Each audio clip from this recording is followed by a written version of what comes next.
Hello and welcome back, Multifamily Pros. For those of you just tuning in today, I'm Yolanda, and this is my co-host, Charles Buggs. Hello, everyone. Today, we're digging into 3 of the most frequently asked questions we get from our customers. And Charles, you helped us crowdsource these with customer success, right? Absolutely. I think a lot of our customers think that their situations are really unique, and I'll give it to them. The one-offs with the residents may be a little hit or miss on their consistency, but the themes are often the same. And I think this pretty exciting stuff to get into today. Excellent. Okay. So without further ado, the top 3 questions we get from our customers at Zego are, how do we get more residents to read our emails and notices? Raise your hand if you've had that problem. How do you get more residents to pay digitally? And how do we improve our resident retention? I feel like on the surface, these seem fairly simple and straightforward, but as we dig into each one, I think the answers are going to get a little more complicated. Absolutely. And I think no matter what someone's thinking about, either I say all 3 of our questions, I think that they'll find value in a piece of this no matter what walk of the business you're in today. And we hope that we really hit home on all 3 for you. Yeah, and the email problem is a really big one. I know that I personally receive at least 50 emails a day at work, and that doesn't even count my personal inbox. But let's dive a little deeper into each of these 3 questions. So for number 1, how do we get more residents to read our emails and notices? What advice do we share with our clients, Charles? This is a great one, and probably one of my favorite. I think we tend to either really simplify this or dramatically overthink it. When we're talking about a modern approach, that's the first thing I say. So looking first at the industry, there are parts of the business that mandate notices are mailed, that mandate certain communication is put on a door. Fine.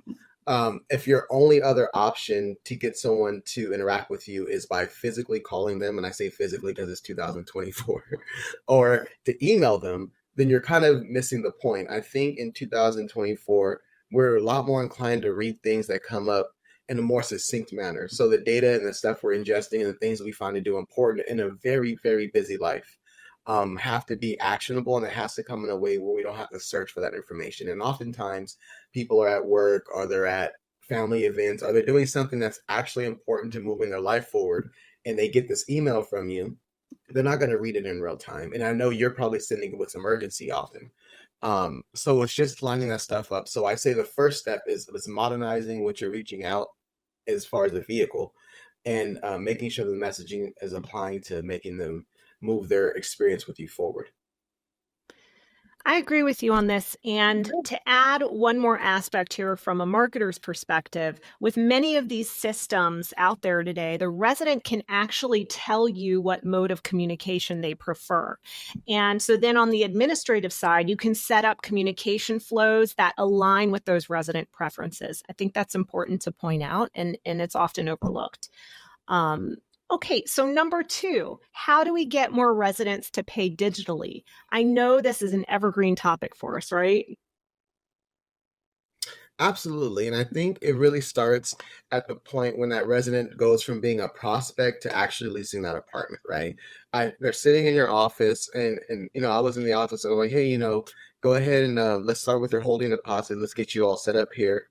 I bust out my pen and paper, and I tell this person, hey, go down to 7-Eleven, get a money order for $130 or $150, whatever, a holding plus application. Bring it back. We'll get everything taken care of for you. That's, often. More commonly, I would say a good leasing agent will pull up the property's website and have them apply and do that whole thing digitally.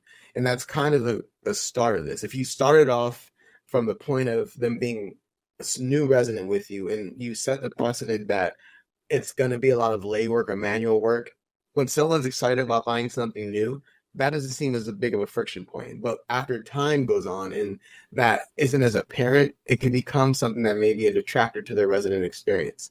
So setting the precedent early and often, and keeping that communication modern when you're telling people and reminding people about digital methods of payment and how to interact with you digitally gives them a much better experience as a resident. Yeah, consistency and persistent messaging is always key. All right, our third and final frequently asked questions from our clients is, how do we improve resident retention? This one seems pretty broad, right? Absolutely, and I think when we when I go to the industry and we're talking about this, it's always broken into like these age groups and demographics and things that they kind of want to look at. And I think overwhelmingly, people want their living situation to be easy. It should be something that they don't have to think about much. They should feel supported. And one of my favorite sayings in sports, and I hate to use sports analogies on the podcast, but I can't help this one, is the best ability is availability. So, and we see this often because operators will invest heavily in making sure that the prospect calls are always answered 24/7. Resident calls are answered after hours. And that seems to be that kind of solves for it, but they're missing the point that the person had to call you in the first place.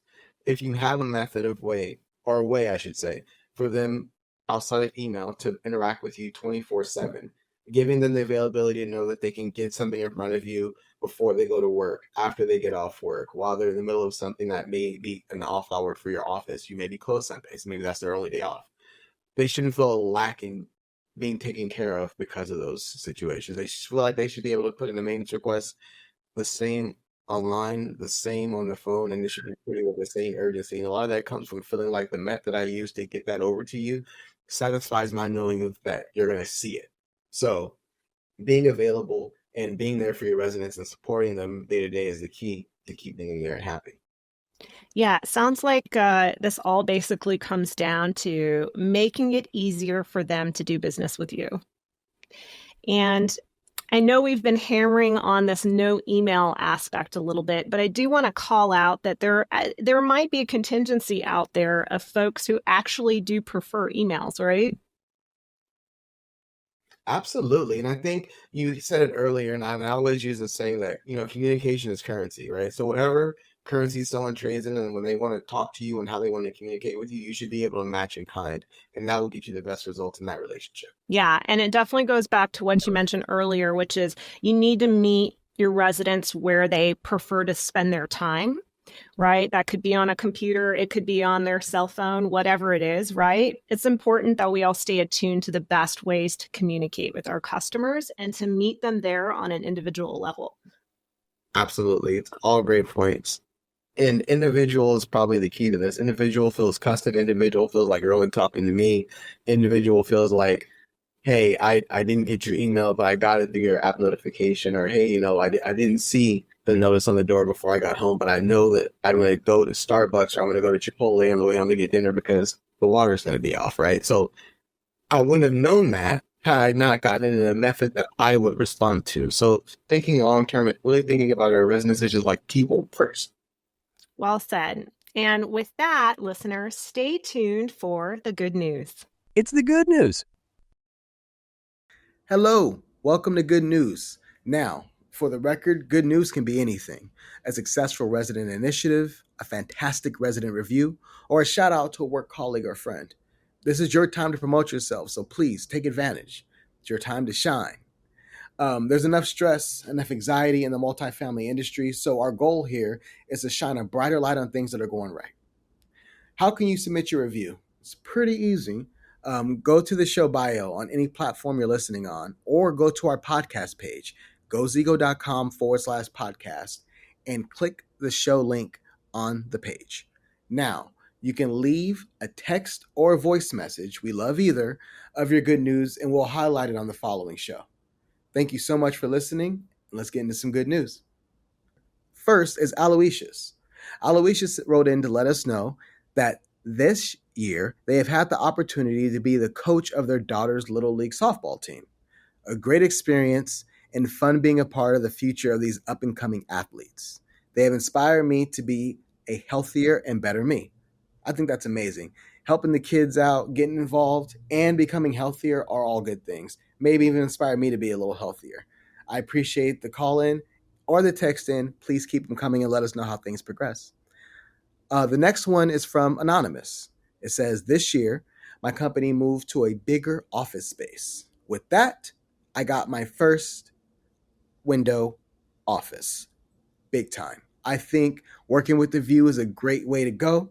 And if you got that big office with the big window, let us know next year when you get the bigger office after that promotion. Thank you again for writing in. The next one we're hopping into is Shivani. Shivani said, The best thing that happened to me this year is that I'm surrounded by so many incredible people who care about me and love me for who I am. All of them want me to be successful in life. My work family has been a huge blessing to me. I went through some hard times this year, but my work family has been there through it all. Just shows who's going to be there for you when you get quiet. That's a great call out, Shivani. And I'm so happy to hear that you have a support system that's there for you through some hard times, because we all go through them. And the difference usually is the people around us that help us get through them. So thank you for writing in and letting us know that. And please let us know the update when you have one. Now, getting into another anonymous texter or caller. They wrote in to let us know, well, since I've started with Genesis Properties, I've come to acquire a host of new skills. One of the best skills I have acquired was my eye for compliance. We all know in the multifamily game, that's a big skill to have. And I think it's really important that you've been able to gain that new skill with the new opportunity with Genesis Properties. Please keep us informed and let us know how things progress with your career with Genesis Properties. We love to keep hearing about it on the show. Next caller or texter, Georgia. Georgia wrote in to let us know, my accounting department was recently given access to the refund button under transactions. I don't know how long this wonderful feature has been there, but I'm so grateful now that we have access to it. It will be making processing refunds so much easier. Thank you. I don't know who we're thanking, but I want to thank him too. Anytime we have access to a tool that makes our jobs easier, I think that's a big win, especially when we're able to utilize that tool and make things run smoother for the residents. So huge shout out to Georgia. Thank you for the call. Let us know as things progress. Again, we want to keep our listeners informed as things move on. Now we're getting into Jared. Jared wrote in to let us know that the continued expansion into third parties, this has opened us up to new ideas, designs, and ownership needs. We continue to develop assets of our own and impart these additional lessons onto those designs. I love that. Taking what you're getting in the field, applying the ones that win and the ones that don't, maybe reevaluating, but really getting in your hands dirty and taking the things that work and just applying it to the rest of the portfolio. I really appreciate the writing, Jared. And please, again, keep us updated on progress. Now we're getting into another texter, caller, Elizabeth. Elizabeth had a leak, which resulted in her being able to renovate her entire kitchen and dining room area. Even better than that, my daughter, who spent 6 years in the Navy, has come home. Congrats, and thank you for her service. And talk about turning lemons into lemonade here. The leak that allowed you to, I love that thinking. And again, shout out to your daughter for that amazing service of 6 years.